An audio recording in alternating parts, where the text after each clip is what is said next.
exogènes notamment baril pétrole bi jàpp na ne wàññeeku na au niveau mondial ak ay facteurs endogènes jàpp na ne ñun ñu ngi commencé di produire pétrole donc coût carburant bi war na wàññeeku man nag ci facteur endogènes yi rek laa yem le frère Ngagne Demba Touré dina ñëw ci facteur exogènes yi expliquer ce qu'il en est. Alors lu leen Thierno Alassane Sall fàtte wax mooy le contrat bu Sénégal signé ak Woodside donc pour exploiter Sangomar ñoom ñoo ko signé te buñ koy signé amul benn pàcc bi nga xam ne nee nañ ci Sénégal mën na am ay tarifs préférentiels ci misaal Sénégal lu muy jëndee pétrole su naree jënd pétrole si Woodside ce sera au même titre que la France ce sera au même titre que les États-Unis ce sera au même titre que l'Allemagne la Chine qu'importe donc disons n'importe quel pays ñun ak ñoom ñooy yem ni ñu jëndee pétrole foofu noonu moom il le sait très bien et pire encore ñun suñuy jënd foofu noonu sax ce sera en devise étrangère donc yow soo bëggee jàkkaarloog sénégalais yi di leen naan puisque ñu ngi produire pétrole léegi dañoo war a carburant bi dafa war a wàcc te yow sa jëmmi bopp xam nga ne yéen a signé contrat yooyu noonu ñaar moo ci mën a am soit nga ñàkk a xam soit nga nekk de mauvaise foi l'un dans l'autre ñàkk a xam ba musiba la parce que mënuñu la jox ministère de l'énergie pendant 2 ans nga ne yow xamoo lan moo nekk ci contrat yi xam ba pare nekk de mauvaise foi moom la dinaa bàyyi sénégalais ñu apprécier en plus day baax souvent ñuy expliquer ce qui se passe yow mënoon nekk ou nekkoon ministre de l'énergie ba pare jàpp ne structuration prix carburant yi ou produits pétroliers yi y a qu'un seul facteur qui rentre en jeu c'est le barilu pétrole bi on sait que ci structure prix il y a d'autres éléments qui rentrent en compte moom il le sait très bien il le sait très bien moo tax ñun yemuñu ci à chaque fois su ñuy andi ay précisions wala ñun ñuy andi ay réponses dañuy expliquer exactement ce qu'il en est mais aussi jox leen ñun fan la ñu jëm ak lan la ñu tënk ci suñu projet parce que tey su ñu waxee énergie yow ou même au-delà de l'énergie sur n'importe quelle situation ñun du ñu nekk dans la logique bu ñu nekkoon ñoom une logique de taf yëngal ñun ci lépp lu ñuy dem on essaie d'être structuré muy benn mais aussi changer la chose structurellement te du ñoom nag ñoom ñooy tax ñun ñu changer suñu logique c'est-à-dire être dans une logique d'urgence bu ñu tàmm di nekk ñun on va rester dans une logique où tout est planifié réfléchi xam fan la ñu jëm ak fan la ñu bëgg a jëmale sénégalais yi ba tax na tey soo jëlee secteur bu mu doon wax léegi par rapport au carburant ñun suñu vision là-dessus c'est clair te ci lañ nekk di liggéey soo xoolee les mesures conjoncturelles lu ñu jël kese au niveau de la SAR xam ngeen SAR avant su doon importer le fioul tonne bu nekk da ci doon fay benn prime fixe de $52 parce que amuloon appel d'offre léegi bu Bassirou Diomaye Diakhar Faye excès dañoo ne léegi day am appel d'offre suñuy importer loolu noonu permettre nañ prime fixe boobu doon di jar $52 ça coûte entre $20 et $30 aujourd'hui ça c'est factuel yemuñ ci la capacité de raffinage de la SAR tey c'est entre 1,5 million de tonnes annuellement 1,5 million de tonnes et ñun on sait que notre besoin c'est autour de 3 millions de tonnes moo tax SAR le projet SAR 2.0 c'est pour yóbbu cette capacité de raffinage là jusqu'à 5,5 millions de tonnes pour l'horizon 2028 xam nga loolu noonu c'est clair leer na lii mooy suñu position parce que dafa am lenn li nga xam ne il faut ñu ciy revenir suñu wax par exemple énergie xam nga France par exemple su ma jëlee exemple pays bu mel ni France ñoom seen taux d'indépendance énergétique dafa demoon ba wàcc à 55% tout de suite ñu def commission d'enquête parlementaire en mars 2023 où ils ont appelé anciens ministres de l'énergie yëpp ak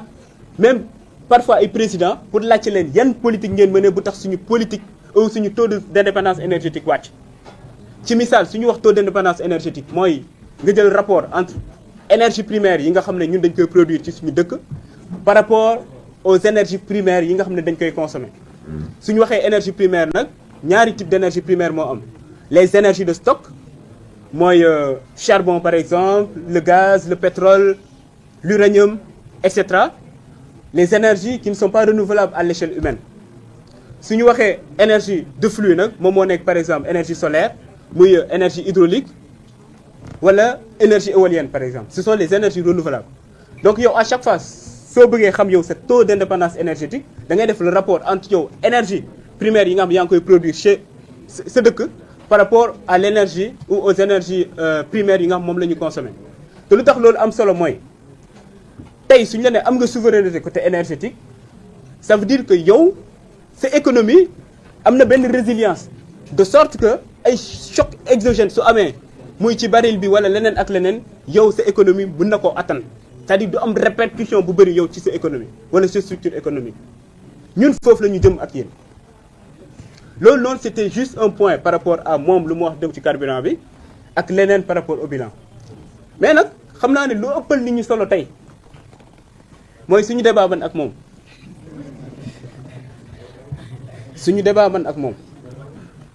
parce que yow ñu ne dénk na la ministère ci ministère boobu noonu saa yu ñu la laajee lan mooy sa bilan nga ne am na contrat boo xam ne bañ naa ko signé bu total jox nañ la ab direction lan mooy sa bilan non wàññi naa sama salaire sëñ bi ay résultats la ñu soxla. Qu'est-ce que vous avez fait en 5 ans 6 ans en tant que ministre en tant que directeur général xam nga yow démb maa ngi ko dégg mu naan le président Ousmane Sonko même bu ñu ma dàqee ci ministère bi bokkoon na ci ñu ma doon défendre oui ay sénégalais yu bëri dañ ko doon défendre parce que ñun njort bu rafet la ñu amoon ci moom mais bu ñu egsee aux affaires ba gis fu mu jaar moom nga gis tooxidu na yu mu def ñun ñëpp on était déçus c'est ça la réalité man par exemple bu ma egsee juste Azer ma cité exemple OS Mina Thierno Alassane Sall ñu ngi ko nommé ministre de l'énergie en juin 2015 décembre 2015 donc 6 mois après Azer signe un contrat avec benn société bu ñuy woowee Mina distribution contrat wu 60 milliards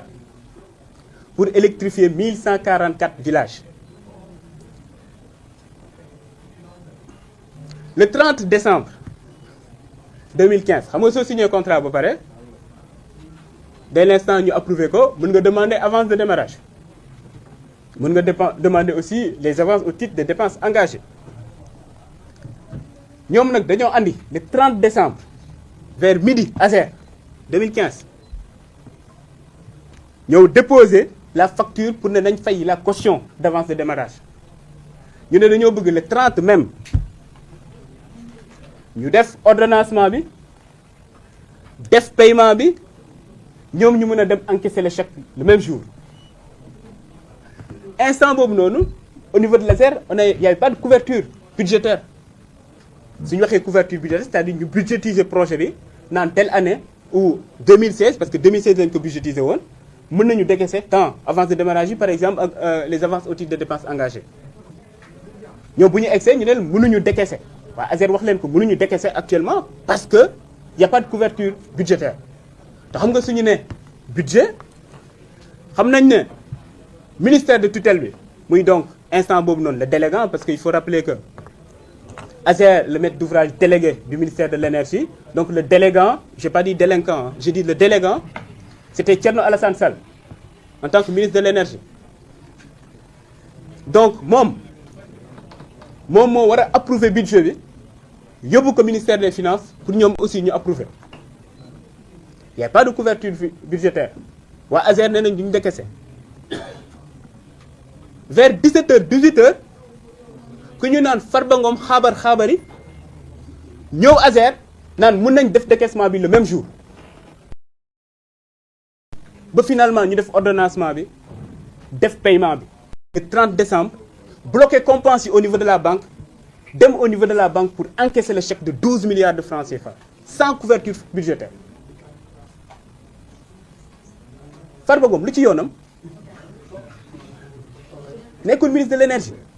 bokkul sa ci ministère bi lan moo war a tax moom Farba Ngom moom moo war a ñëw Azer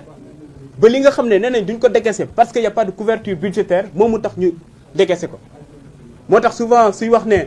laal nga ma laal suñu xel mën na ci ñaaw tuuti mën nañ ñaaw njort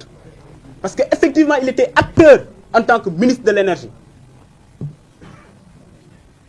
ñu jógee foofu noonu ñu defaat beneen décaissement 12 milliards encore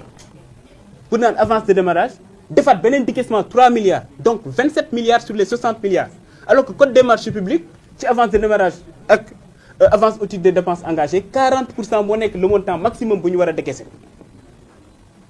ci lañ nekk ci projet bi mel noonu bi nga xam ne pour 12 mois lañ ko war a exécuter ñu décaisser plus de 45 milliards aujourd'hui nous sommes en avril 2025 xam ngeen ñaata villages la ñu électrifié sur les 1144 368 villages 368 villages kese ba pare 45 milliards yi disparaître na moo tax man jàpp naa parquet financier dafa war a saisir ci dossier bi nii 45 milliards pour électrifier 1144 villages 368 villages rek lañ ciy électrifié ça c'est factuel lii ab scandale la su ma la ne scandale am na kaa ñu débattre ci parce que xam naa ne am na ay choses ou bien benn dossier bi nga xam ne c'est sur la table des choses factuelles yi nga xam ne war nañ ci mën a waxtaan yow au lieu de ça nga ne par contre Azer am na scandale ma ne la lan mooy scandale bi nga ne yow da nga fekk ñi signé contrat bu yàgg nga jël contrat boobu noonu renégocier ko fu ñu waroon électrifier 1500 villages nga yóbbu ko 1740 villages nee na loolu mooy scandale fu nga fekkee benn contrat mu am ay surfacturation yow nga ne surfacturation duma ko nangu dindi ces surfacturation là nee na loolu scandale la fu nga fekkee contrat bi nga xam ne yow jàpp nga ne financement bi yëpp presque dañoo nar a importer ay affaire nga ne dañuy exiger que 50% du financement reste au Sénégal Thierno Alassane Sall nee na loolu ab scandale la contrat bi nga xam fekk nga ñu signé ko ngeen waxtaan pour dugal ci ay affaire alternance moom nee na loolu scandale la c'est ça c'est factuel ñun nag ci dossier yii nii lañ koy woo pour moom mu ñëw ñu débattre ci parce que nag il faut comprendre sa logique c'est que même bu ñuy nekk ak moom ci opposition bi il a toujours joué ce jeu là à chaque fois fu opposition bi booloo woon par exemple ci benn sujet bi nga xam ne arrangé wul Macky Sall moom dina gën a def benn diversion bi nga xam ne ça fait l'affaire de Macky Sall suñu waxee démocratie 4 temps la le temps d'élection délibération décision ak reddition des comptes